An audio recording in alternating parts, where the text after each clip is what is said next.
My parents didn't do everything that they could do. We have to realize that in life, no one's perfect. No one's going to get it right every single time. No one gave our parents an instruction manual of how to be a perfect parent. Heck, no one in this lifetime has had an instruction manual on how to be a perfect parent. Parenting just comes from you walking in it and experiencing it for yourself. It does come from community being there to help you and guide you in understanding of things that you don't know and experiences that they do have.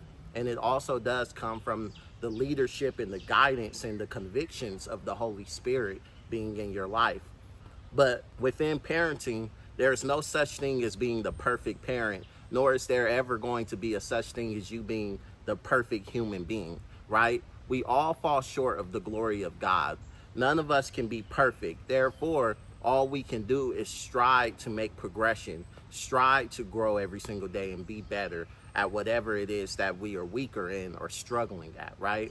If you had a parent that had a hard time communicating with you growing up, and there were always arguments and there was always verbal abuse and slander of character and things of that nature, you have to realize that that parent obviously didn't take the time in their own personal life to learn how to be an effective communicator of what it is that they're feeling.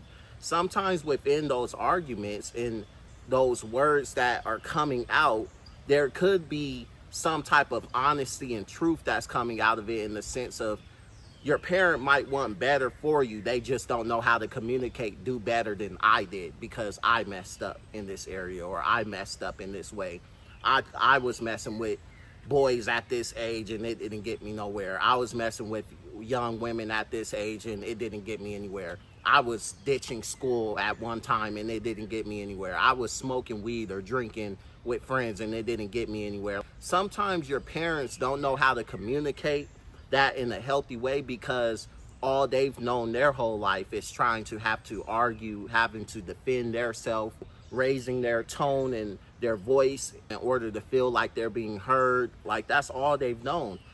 I say all of this to say, I'm not saying you have to forget what you've been through. I'm saying that you have to get to a place where you forgive what you've been through. You forgive the people involved, you forgive yourself, you forgive every element, every piece of the puzzle, every person that was involved in any of these interactions with you growing up. Why?